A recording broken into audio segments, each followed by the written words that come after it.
अस्सलामुअलैकुम जनाब, कैसे हैं आप सब लोग। Welcome to my channel. मैं हूं Kinza Bilal from education world. In case अगर आप मुझे भूल गए हों तो मैंने याद करवा दिया। अच्छा जी जनाब, तो रिज़ल्ट आ चुका है, आप सब ने देख भी लिया होगा। सबसे पहले तो बहुत बहुत मुबारकबाद उनको जो सब सब्जेक्ट्स में पास हो गए हैं और माशाल्लाह से अच्छा सी जीपीए आप लोगों ने गेन कर लिया है। ख़ास तौर पर उनको जिन्होंने मुझे व्हाट्सएप पे स्पेशली मैसेज किया या मेरी पुरानी वीडियोस पे जाके उन्होंने कमेंट्स किए। मैंने सबके कमेंट्स भी पढ़े हैं और मैसेजेस पे भी मैंने सबको रिप्लाई किया है। और उन्होंने मतलब बहुत खुशी हुई मुझे कि आप लोगों ने याद रखा रिज़ल्ट आने पे मुझे। और ये भी खुशी हुई कि आप लोगों के रिज़ल्ट में मेरा भी थोड़ा बहुत, चाहे माइनर सा ही, लेकिन चलें कंट्रीब्यूशन तो रहा। अब आप लोगों ने मज़ीद मेहनत करनी है, मज़ीद आप लोगों ने जो है वो इसको आगे लेकर चलना है, अपना जीपीए मेंटेन करना है। क्योंकि व्यू में ये है कि आपका फ़र्स्ट सेमेस्टर में तो अच्छा आ गया, इंशाल्लाह आगे भी अच्छा आएगा, लेकिन आपने इसको मेंटेन रखना है। ठीक है, अगर आप लोग इसी तरह से पढ़ते रहेंगे ना तो ये मेंटेन रहेगा, वरना ये डाउन हो जाता है जब एक दफ़ा, तो फिर इसको दोबारा से ऊपर लेके आना थोड़ा सा मुश्किल काम है। अच्छा जी, अब आते हैं उन लोगों की तरफ जो किसी एक दो सब्जेक्ट्स में अगर फ़ेल हो गए हैं। तो जनाब आपने बिल्कुल परेशान नहीं होना। इस बार जो गलतियाँ हुई हैं उनसे सीखना है, अगली दफ़ा वो नहीं दोहरानी आपने। ठीक है, अब गलतियाँ होती क्या हैं, देखें। बच्चे क्या करते हैं कि जिनको इतना नहीं पता होता ना, अभी आप लोग अगर फर्स्ट सेमेस्टर से गुजर के आए हैं तो क्या करते हैं स्टूडेंट, शॉर्ट लेक्चर्स की तरफ भागते हैं। और मैं बारहा अपनी वीडियोज़ में ये बता चुकी हूँ कि शॉर्ट लेक्चर्स मत ढूंढें, शॉर्टकट मत ढूंढें। ठीक है, क्या करते हैं आप लोग, 2 लेक्चर नज़र आ रहे हैं, एक 15 मिनट का, एक 7 मिनट का, आप 7 मिनट वाले पे जाएंगे। ठीक है, तो ये अपने साथ ज़्यादती ना करें। टाइम अपना जो है वो अभी से पढ़ना शुरू करें ना। आप अभी, हमारा सेमेस्टर स्टार्ट हो रहा है, कोर्स सिलेक्शन आज ओपन हो गई है, उस पर भी इंशाल्लाह मैं वीडियो बना दूंगी। आप अभी से पढ़ना शुरू करें। आपको व्यू के लेक्चर्स एलएमएस के लंबे लगते हैं ना, वो बेशक ना सुने, वैसे भी वो पुराने हैं तो बहुत अच्छे, वैसे प्रोफेसर्स आपको नहीं मिलेंगे आजकल, लेकिन आपको लोगों को बहुत लंबे लगते हैं। ठीक है, तो यूट्यूब पे बहुत सारे लेक्चर्स हैं, यूट्यूब से ज़रूर सुने, लेकिन वो सुने जिनसे आपको कॉन्सेप्ट्स भी मिलें। ठीक है, आप लोग माशाल्लाह समझदार हैं, एक दो लेक्चर्स लेके समझ आ ही जाती है इंसान को कि ये बंदा कैसा पढ़ा रहा है। ठीक है, सिर्फ आप लोगों ने उसके व्यूज़ और सब्सक्राइबर देख के ये डिसाइड नहीं करना होता, उसको फॉलो नहीं करना होता। ठीक है, आप मैंने बहुत से ऐसे चैनल्स देखे हैं जब मैं प्रिपरेशन वगैरह करने बैठती हूँ कि इतना इतना अच्छा कंटेंट है, इतना अच्छा तरीके से वो समझाते हैं, लेकिन उनके व्यूज़ नहीं हैं। ठीक है, उनको मैं ये सोचती हूँ, बड़ी हैरान होती हूँ कि इनको कोई नहीं सुनता। मतलब इतना अच्छा वो अगर आपको एक प्लेटफॉर्म दे रहे हैं, कोई प्रोवाइड कर रहे हैं, तो आप उनसे हेल्प लें, बजाय इसके कि आप लोग बहुत छोटे छोटे लेक्चर्स नज़र आ रहे हैं कि जिसने एक ही लेक्चर में 3 करवा दिए हैं, 4 करवा दिए हैं, तो आप कहते हैं बस यहाँ से पढ़ लो। क्या फ़ायदा जब आप लोगों ने कॉन्सेप्ट्स ही नहीं लेने। ठीक है, तो वीयू में पेपर जो है वो ज़्यादातर कॉन्सेप्चुअल ही आता है, आप लोगों को पता चल गया होगा, आप लोगों ने एग्ज़ाम्स दिए हैं। ठीक है, तो अब नेक्स्ट सेमेस्टर में क्या करना है कि आप लोगों ने टाइमली अभी से डिफरेंट लोगों को सुनना है। ठीक है, एक को ही नहीं हम सुनते, 2 3 4 लोगों को सुने और फिर उनमें से डिसाइड करें कि जनाब आप लोगों के लिए कौन सा बेस्ट है, और उसको फिर आपने आगे 6 माह के लिए फ़ॉलो करना है। ठीक है, एक तो ये चीज़ आ गई कि आप लोग लेक्चर्स ध्यान से नहीं सुनते, इस वजह से बहुत सारे बच्चे जो है वो एफ ग्रेड लेके बैठे हैं। उसके बाद दूसरी चीज़ क्या है, फ़ाइल्स फ़ाइल्स फ़ाइल्स फ़ाइल्स। इतना मुझे मैसेजेस, इतने मैसेजेस आए, फ़ाइनल टर्म में फ़ाइल्स दे दें, ये कर दें, वो कर दें। फ़ाइल ज़रूर पढ़ें, ठीक है, लाजमी आपकी हेल्प करेंगी, लेकिन वो आपकी प्रायोरिटी नहीं होनी चाहिए। आप लोग लेक्चर्स लेंगे, ठीक है, उसके बाद आप लोगों को मैंने कितनी दफ़ा बताया कि क्विज़ेज़ वगैरह जो आपके होते हैं पूरे थ्रू आउट मिड टर्म में या फाइनल टर्म में, वो क्विज़ अपने पास संभाल के रखा करें। जब आप लोग अटैम्प्ट कर रहे होते हैं ना, स्क्रीनशॉट ले लें। कौन सा टाइम लगता है उसके अंदर, स्क्रीनशॉट लें। इस पे सिस्टम पे भी बड़ी इजीली स्क्रीनशॉट आ जाता है, उसको सेव कर लें साथ साथ, आहिस्ता आहिस्ता आपकी स्पीड बन जाएगी। अगर नहीं कर सकते मोबाइल पे तो बहुत आसानी से हो जाता है ना, लेकिन अगर सिस्टम पे आप लोगों को लगता है कि नहीं जी हमारा टाइम वेस्ट होगा, तो क्विज़ वगैरह मिस हो सकता है, तो आप क्या करें कि वीडियोज़ इतनी ज़्यादा पड़ी हुई हैं यूट्यूब पे, बहुत से लोग अपलोड करते हैं, आप उनको देखें। ठीक है, फाइनल टर्म में या मिड टर्म में जब भी आपको ज़रूरत पड़े तो उनको आप देखें, वहाँ से एमसीक्यूज़ अक्सर रिपीट होते हैं। ठीक है, लेकिन ये भी नहीं कहा जा सकता कि आप सारी तैयारी ही वहाँ से कर लें। ये छोटी छोटी चीज़ें होती हैं जिनको मिला जुला के आपने तैयारी करनी होती है। सिर्फ ये जो फाइल्स और ये MCQs और ये इन चीज़ों से नहीं आपकी तैयारी होती। जब तक आप लेक्चर्स तैयार नहीं करेंगे तब तक आप अच्छा सी GPA गेन नहीं कर सकते। ये बात अपने माइंड में बिठा लें, ठीक है। बहुत से बच्चों का ये होता है कि मुझे अभी भी आ रहे थे मैसेजेस कल परसों कि लास्ट टाइम तक हम फाइल से MCQs पढ़ते रहे, ये करते रहे, वो करते रहे, लेकिन हम पास नहीं हुए। हमारा पेपर बड़ा अच्छा हुआ था लेकिन हम पास नहीं हुए। वो पेपर अच्छा क्यों हुआ था?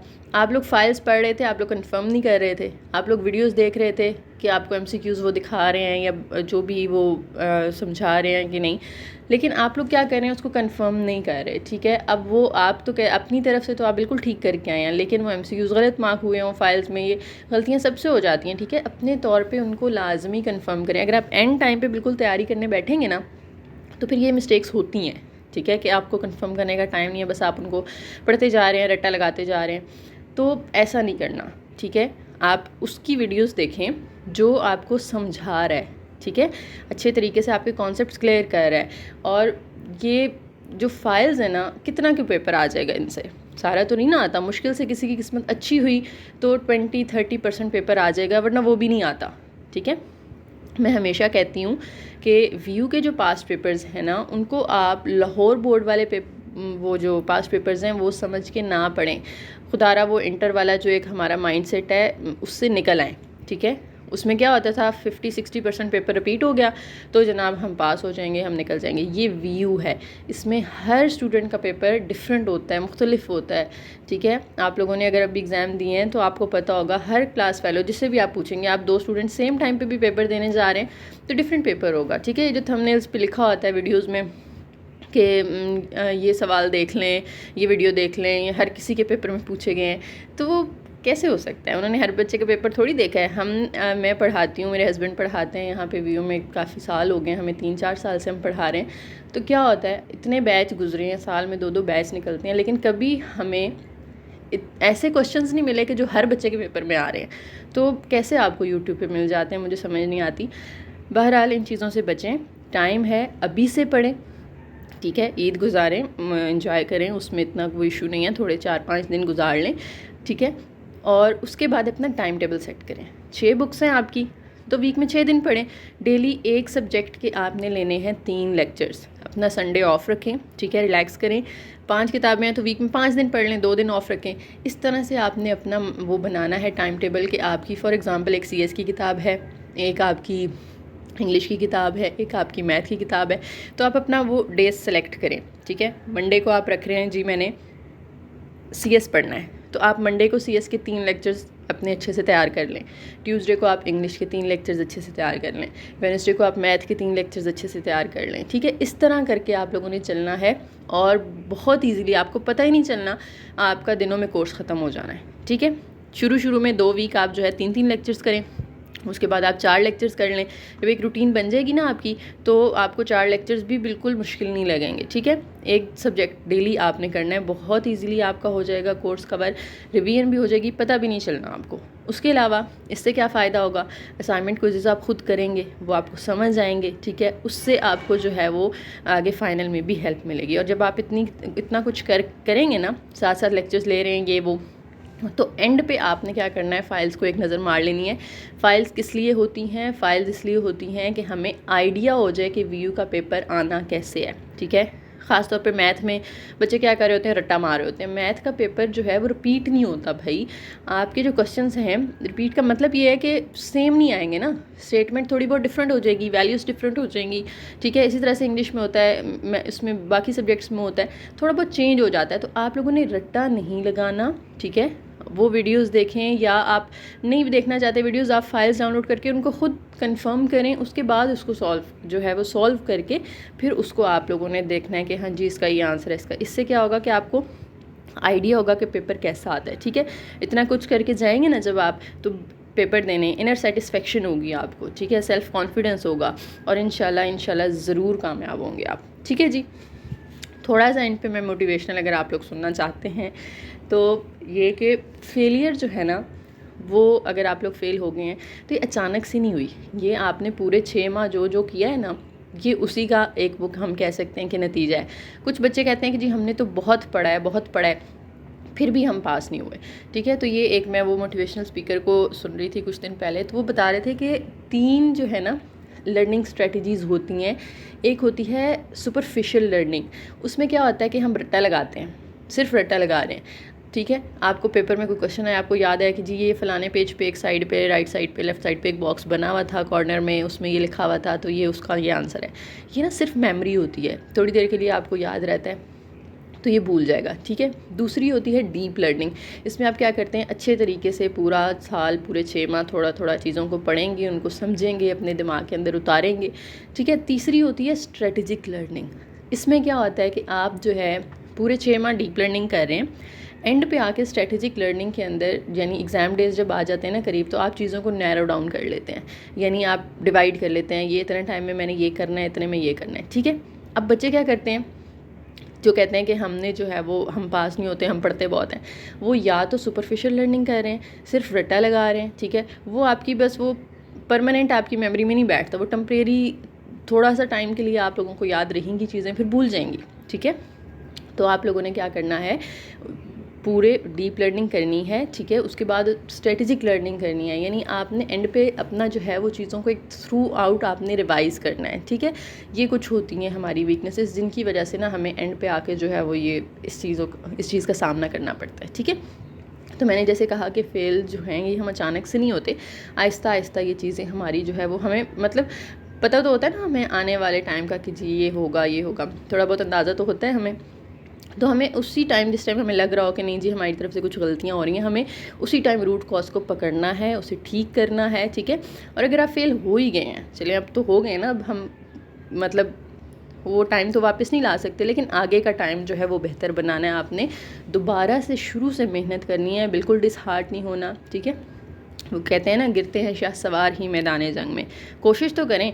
अब अगर आप गिरे हैं तो दोबारा उठें, कोशिश करें, ठीक है। वो कहते हैं ना कि अगर कोई जब डूब रहा होता है, आप कि जब कोई डूब रहा होता है ना, आखिरी दम तक वो अपने हाथ पाँव मार रहा है, कोशिश कर रहा है वो, ठीक है। उसे पता है कि मैं डूब रहा हूँ, लेकिन वो फिर भी एंड तक कोशिश करेगा। तो आप लोगों ने भी अपनी कोशिश नहीं छोड़नी, ठीक है। वो हाथ पाँव छोड़ देगा ना अगर, तो वो तो गया, फिर ग्रेविटी उसे खींच लेगी अपने अंदर, समंदर के अंदर, ठीक है। कासिम अली शाह साहब की एक वीडियो है, उसमें मैंने देखा था, कहते हैं कि जब कोई डूब रहा होता है ना, तो आप देखते हैं आखिर में क्या डूबता है, उसका हाथ, ठीक है। यानी उस टाइम जब उसे पता है कि मैं डूब रहा हूँ, तो फिर भी वो हाथ ऊपर करता है, कोशिश करता है कि शायद कोई हेल्प मिल जाए, शायद कोई मुझे पकड़ ले, ठीक है।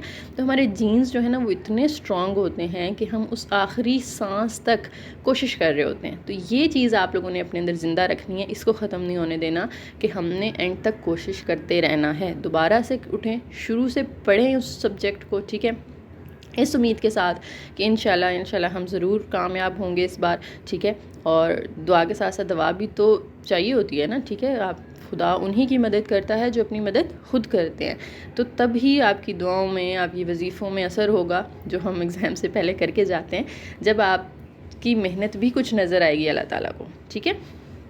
तो मेहनत लाजमी है, ठीक है जी। तो वीडियो थोड़ी लंबी हो रही है, तो उम्मीद है मेरी बातें समझ आई होंगी आप लोगों को। जल्दी से वीडियो को लाइक कर दें, कमेंट करके बताएं कि आप लोगों का रिज़ल्ट कैसा आया है, और अगर अच्छा नहीं भी आया तो कोई बात नहीं, अब आपने शुरू से मेहनत करनी है, ठीक है। इसी तरह से जैसे मैंने आपको बताया, लेक्चर सुने, ठीक है, ये इस तरह से आप टाइम टेबल सेट करें, तो इंशाल्लाह ज़रूर आप लोग कामयाब हो जाएंगे। कोई भी चीज़ बहुत नामुमकिन नहीं होती, मुश्किल हो सकती है, ठीक है, टफ़ हो सकती है, लेकिन नामुमकिन कुछ भी नहीं है। हम जिस चीज़ के लिए कोशिश करेंगे इंशाल्लाह वो ज़रूर मिलेगी हमें, ठीक है जी। दुआ में याद रखिएगा। अल्लाह हाफ़िज़।